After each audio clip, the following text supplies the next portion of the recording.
stop. Kebohongannya sudah terlalu banyak. Saya ikhlas dari kemarin, dihina-hina dengan segala macam. Tapi kalau terus-terusan hal-hal yang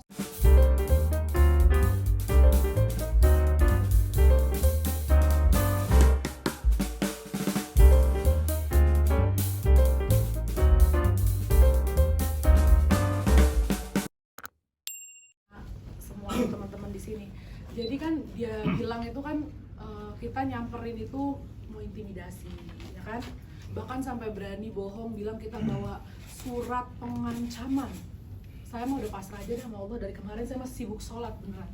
Saya ketawa aja ngeliatnya kok bohongnya tambah pinter gitu. Sekarang aku tanya ke Mas, tapi jawab yang jujur ya semuanya. Kalau Mas kondisinya didatengin sama preman, jangan Mas malah saya perempuan, Mbak. Kalau Mbak tahu itu seorang preman, apakah lebih aman bertemu di rumah bersama RT dan keluarga? Dengerin nih Mbak, atau lebih aman keluar sendirian tengah malam ketemu premannya? Oke? Apa yang kenceng Mbak? Ya sama RT ya. Mereka ini tahu bukan preman. Makanya kita yang mau ketemu sama keluarga dan didampingi RT, mereka yang tidak mau. Mereka maunya ketemu di luar dan tengah malam. Pojokan. Ya. Kita datang, orang kita pakai baju lusuh dikatain gembel, dikatain preman. Orang kita bajunya bersih dikatain pria berbadan tegap, preman. Sekarang kalau kita ngejudge orang dari luar gimana ini Pak?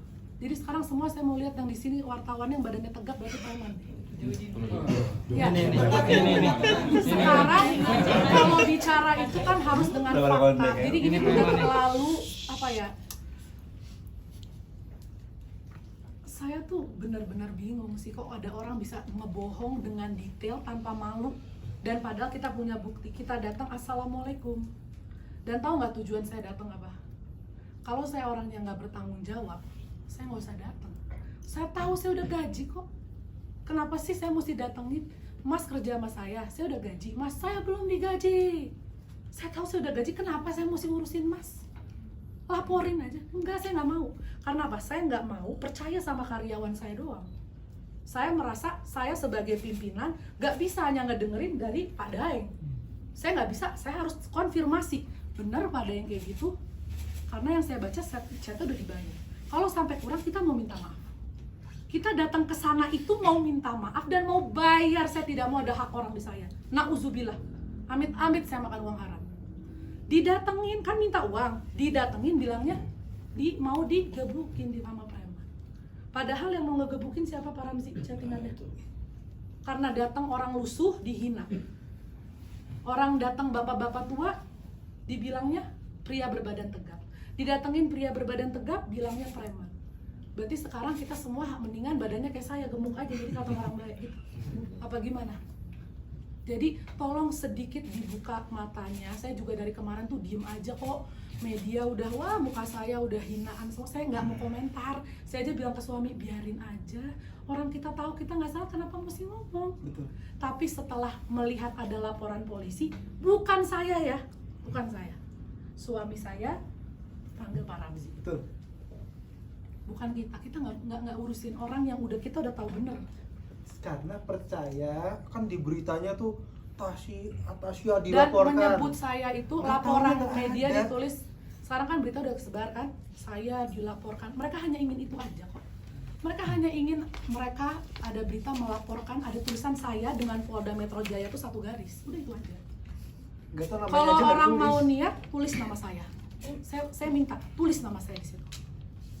Kalau memang merasa. Ini maksudnya ya, ini maksudnya terlapor. Ya, ini namanya terlapor nih. Terlapor dalam lidik. Artinya apa? Nggak nyebut. Karena takut juga ada yang Bukan, saya nggak merasa dia takut, saya nggak mau bilang orang takut atau bagaimana. Cuman kalau saya tahu mereka niatnya dari awal memang bukan minta gaji, itu saya sudah tahu.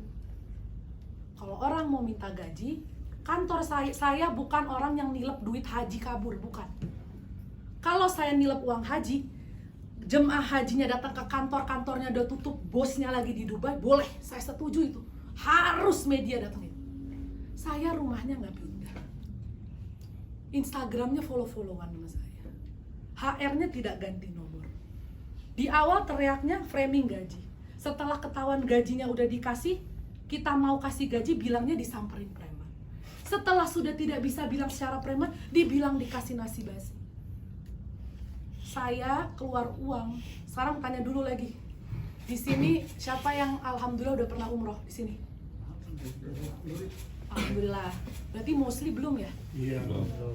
Saya itu berangkatin 8 karyawan umroh dengan paket yang tidak saya bedakan dengan saya. Paket 90 juta per person itu. Belum sama Dubainya. Saya bukan orang yang biasa ngontenin karyawan, catet mas. Saya nyalahin nggak orang yang ngontenin karyawan? Enggak. Orang masing-masing.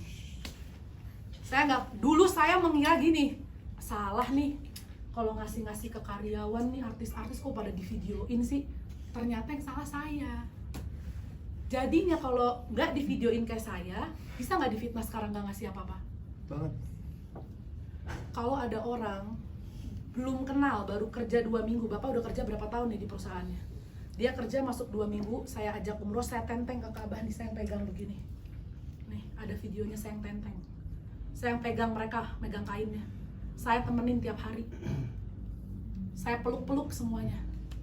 Di Dubai 2,5 bulan, nggak usah buktinya dari saya, nggak usah mas. Feed di Instagramnya mereka sebelum kasus ini di-up, isinya semua jalan-jalan di Dubai dan makan mewah sama saya. Setelah ini di-up, hilang semua, dihapus sama mereka. Kalau manusia di Islam itu, ingatlah sedikit kebaikan orang. Kalau secara pepatah kasar, anjing aja dikasih air, nunggu depan rumah terus tuh. Masa kita manusia nggak bisa berterima kasih? Saya nggak nyuruh dia up, kata Shi, Masya Allah, ngasih apa enggak, saya tidak pernah mau nyuruh karyawan saya kayak gitu. Cuman kalau sampai saya begitu pulang-pulang terima kasih nggak dibilangnya ngasih-ngasih basi sama makan mie doang, Allah yang maha tahu. Saya nggak perlu buktiin mas, mas cari sendiri Instagramnya dia. Waktu itu juga ada sempat viral kok, banyak yang ngupload kok, makan di CZN Burak. Dan kalau saya mau nanya lagi sama mas ya, tapi dijawab yang jujur. Mas jalan sama saya nih, saya pesan kambing guling 1 ekor. Dengerin nih mas, 1 ekor. Saya sama suami makan duluan, saya ambil 1/4. 1/4 lagi saya kasih anak saya. Masih ada 1/2 kambing guling yang utuh, saya kasih ke karyawan saya. Itu namanya makanan bekas. Oh enggak, menurut mereka tuh makanan bekas mas. Saya beli makaron ladure, 1 box itu 12. Mana karyawannya? Mana ada? Tuh karyawan yang ikut juga ke Dubai sebagai pemegang uang keuangan tim. Pernah saya kasih nasi makanan bekas? Pernah aku kasih nasi basi? Enggak. Apakah setiap hari makannya mie? Enggak. Apakah mereka jalan ke sana lebih banyak jalan apa kerjanya? Jangan. Dan yang saya bawa itu 8. Alhamdulillah yang masih kerja 6. 6 ini semua kerja yang sudah tahunan, bukan karyawan 2 mingguan yang ngomong sembarangan. Dan yang lucunya ada, kemarin di Instagram masih penuh nggak video makan-makan enak sama aku? Masih. Sekarang ada nggak? Hilangin. Kalau memang niatnya bukan mau nge-framing, saya tanya kenapa sekarang dihapus? Kenapa? Saya tidak akan merubah jati diri saya menjadi orang lain. Saya tidak perlu merasa memvideokan, mendokumentasikan segala macam hal yang saya beri ke manusia. Mungkin terlihat buat orang-orang jahat pasti tetap dibilangnya sok suci, ya kan? Sok suci. Tapi enggak. Manusia tuh tidak butuh semuanya viral di dunia kebaikannya, nggak butuh. Nanti pas mati banyak tuh orang-orang yang kita kira jahat, kita pelit, naiknya cepet tuh ke atas. Ternyata banyak amalan yang kita nggak tahu. Jadi goals manusia beda-beda, tapi alhamdulillah saya goalsnya bukan mau viral sedekah di dunia, enggak. Tapi bisa dicari orang yang kerja sama saya semua ada yang 3 tahun, 4 tahun, 6 tahun, 7 tahun semua masih ada di rumah saya. Jadi jangan mendeskripsikan saya dari orang yang kerja hanya 2 bulan dan pulang-pulang kebaikan saya diingatnya hanya mie instan dan nasi basi yang bohong. Sekian dari saya. Oh yang dulu ada lagi satu lagi. Orang ini ya, satu karyawan ini berinisial M ini, kata sih kaget nggak sih kayak gini? Enggak, sama sekali. Tahu kenapa? Di Januari saya sama suami sudah tahu, sudah nangkep, dianya sudah minta maaf. Ada surat pernyataan, nanti saya akan kasih ke press release. Teman-teman timnya dia sudah memberikan informasi ke kita, Kak tolong Kak, si M ini tiap hari ngehina-hina kakak. Aku nggak tahu ya, karena dia baik banget sama aku ya, jadi aku nggak tahu gitu. Masa sih?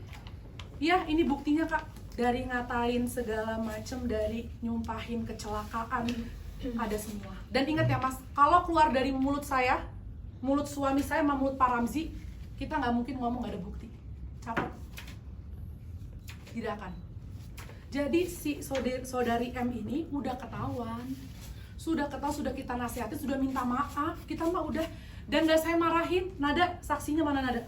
Aku apain enggak? Cuma bilang kenapa kayak gitu. Dah, saya tahu ini orang mau foto-foto saya nggak pakai kerudung mau diviralin. Ya. Dia sudah ada di grupnya di share sama temennya dia, di share ke saya. Kita harus viralin dia suatu saat dari November. Jadi saya mah tidak kaget, cuman saya kagetnya ada orang sudah dimaafkan, ternyata malah semakin nekat. Memang orang kalau udah niat jahat ya. Harus ini. Saya salah, ini juga pelajaran untuk semua artis nih. Lain kali kalau dijahatin, jangan kita maafin, kita viralin duluan. Bahaya soalnya kayaknya. Kalau dimaafin malah dia lupa diri. Bikin fakta-faktanya lucu loh mas kalau diperhatiin. Ada video nih, bayangin video mas. Nih, air. Ini bukan iklan ya mas. Walaupun ya nggak bisa ya maaf. Mohon maaf. Udah Usah pakai ketawa bisa nggak sih? Ini ada air, ya. Videoin. Gila nih meja isinya kosong, kita dikasihnya air bekas. Dia makan enak-enak tuh di sana. Upload seluruh Indonesia tanpa nyari fakta. Gila, anjir, jahat banget. Faktanya apa? Itu airnya aja bukan airnya dia mas. Kalau restoran mewah itu air putih dipajang. Memang dia tidak makan di situ. Tahu nggak dia duduk sama siapa? Anak saya aja duduk sebelah dia. Ada di video itu? Beli makannya di mana? Udah beli makan, kita udah beli ayam, dia apa enggak ada? Iya. Mau dimakan di apartemen. Sekarang gampang aja, saya mau bikin skema nih, ya kan? Bikin aja voice note, saya mau kirim ke siapa? Bude itu. Saya mau kirim ya nanti. Bude! Mas namanya siapa mas? Tobin. Tobin. Bude, tadi ada wartawan namanya Tobin nyiram saya pakai air. Saya tinggal foto pakai air, betul? Kirim ke bude itu. Easy? Percaya? Tergantung. Oh tunggu. Pinter nggak dia? Kalau dia pinter nggak percaya. Oh enggak, kan kita kan ngomong mostly. Percaya? Saya yakin mas, apalagi saya ngomong, saya mah insya Allah nggak pernah bohong. Percaya nggak? Semudah itu. Dari kemarin semua semudah itu. Jadi saya minta tolong. Dan gini, saya mau ngomong satu hal lagi, bukan ancaman ya ini, tolong ini bukan ancaman, cuman ingat ya, saya udah bilang apa yang keluar dari mulut saya punya bukti. Stop fitnahnya, stop. Kita ini bukan nggak tahu kok di belakang akun gosip ini. Jangan santai. Nggak, Santai. kita ini bukan yang nggak tahu, cuman gini, kita tidak mau ngomong sesuatu yang akibatnya lebih buruk untuk orang itu. Santai. Nggak, diem. Nggak, beneran, saya ini ultimatum sih menurut saya, tapi gini, stop, jangan. Kesuksesan itu tidak diraih dengan menjatuhkan orang lain. Setuju. TV yang satu tidak akan lebih maju dengan menghina acara TV yang lain. Dengan TV tersebut memberikan acara yang baik dan lebih bagus, dia akan disukai orang. Sebesar apapun usaha kita menjatuhkan manusia, kita ngumpet di dalam gua pun, rezeki kita tuh datang. Jadi hanya orang-orang yang gak percaya sama Tuhan yang menggunakan cara untuk menjatuhkan orang untuk kemenangan dirinya. Ada satu lagi juga pesan buat orang yang tidak merasa, jangan tersinggung. Ini buat semua orang. Jangan terlalu terlihat senang di atas penderitaan orang. Itu aja. Kalau nanti ditanya kita mesti kasih tahu, ya kalau memang udah harus ya kayak sekarang kan kita kasih tahu. Tapi saya nggak mau. Karena kalau sampai saya kasih tahu, saya beberin semua di sini video chatnya. Waduh. Mas juga nggak siap nanti. Ntar abis nge-record pingsan semua di sini. Jangan ya. Udah, itu sekian dari saya. Semoga dimengerti. Minta maaf kalau ada salah-salah kata. Minta mohon doa. Semoga kuat. Semoga dibukakan semua sama Allah kebenaran. Tambah jelas. Nah, sekian, lanjut lagi. Ya. Sendiri malam-malam di luar rumah. Oh, itu berarti Cukup kebohongan itu mas. Oh, Cukup. oke. Berarti maksudnya Cukup tekan orang. Ini orang-orang lebih berani. Nggak ada orang tertekan mau ketemu tengah malam dan mau ngegebukin kita. berarti Cukup. itu ya. Oke. Mas kalau dengerin saya dari awal tidak akan bertanya itu lagi. Mas Oke. kalau mau dengernya fakta bukan asumsi, udah nggak bakal nanya. Lihat di sini nggak ada yang nanya lagi. Oh. Karena di sini nanyanya dengernya fakta bukan asumsi lagi. Oke, berarti Kalau asumsi orang merasa terus-terusan terzolimi pada pihak mereka justru lebih frontal dan berani daripada kita. Saya datang pakai assalamualaikum, saya pakai chat, saya datang dengan RT, saya datang ketemu orang tuanya. Mereka yang tidak mau ditemukan dengan orang tua, mereka yang mau ketemu di luar rumah, bahkan ada satu yang datang dengan pacarnya teriak-teriak kepada yang. Oke, siap. Jadi kalau mau nge-framing kita yang orang, tidak kita yang dizolimin. Kita orang yang berniat baik, difitnah ngebukin orang. Yang mau ngebukin dia karena datang pakai pakaian musuh, yang menghina orang dia. Jadi itu bukan saya bantah lagi. Itu kalau orang sudah dengerin kalimat saya yang sebelumnya, sudah tidak ada pertanyaan itu. Jadi mulai sekarang tolong melihat sesuatu dengan fact. Fact itu juga bukan potongan-potongan chat, potongan-potongan voice over yang dibuat-buat. Stop. This need to stop. Kebohongannya sudah terlalu banyak. Saya ikhlas dari kemarin, dihina-hina dengan segala macam. Tapi kalau terus-terusan hal-hal yang sudah obvious dan sudah dijelaskan mau ditanya terus, berarti memang tidak mau mendengar fakta. Saya tidak akan menjelaskan sesuatu ke orang yang tidak mau mendengarkan kebenaran. Saya tidak akan mau jelasin. Manisin. Saya cuma mau menjelaskan orang yang mau mendengar, yang tetap mau berasumsi, saya tidak akan paksakan. Jadi Oke, cukup oke. untuk statement ini. Dari media. Satu orang itu kebetulan, nih saya kasih tahu ya, saya ngerekrut, saya bukan yang ngerekrut ya, saya waktu itu serahkan semuanya ke manajemen. Jadi saya pun tidak ikut dalam menginterview, dalam perekrutan, dalam pemilihan gaji, saya tidak tahu menahu. Bahkan mereka masuk 2 minggu, saya udah keluar negeri, saya nggak kenal sama mereka. Yang saya bawa cuma 3, oke? Dari 3 ini, yang satu yang saya sebut saudari M yang ketangkep, yang sudah ketangkep ini adalah satu-satunya orang yang masuk dari rekomendasi manajer dan tim lama saya. Saya cuma bisa bilang begitu. Satu-satunya orang yang bekerja bukan dari interview pengambilan rekrutmen, tapi dari rekomendasi tim lama dan manajer lama saya. Siapa manajernya itu? Mas udah jauh lebih pinter, tidak perlu saya kasih tahu. Setelah Tapi itu gimana kejadian Pak? kayak gitu kan Maksudnya kan berarti kan Takashi juga harus tahu hubungannya. Oh enggak, HR saya mau nggak ada hubungannya sama dia. Saya ngerekrut tim baru jumlahnya berapa sih kamu ngerekrut waktu itu?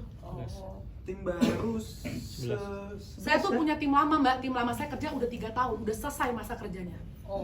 Dari 5 tim lama saya, ada 6 tim lama, 1 itu manajer bukan berhenti, tapi saya berhentikan.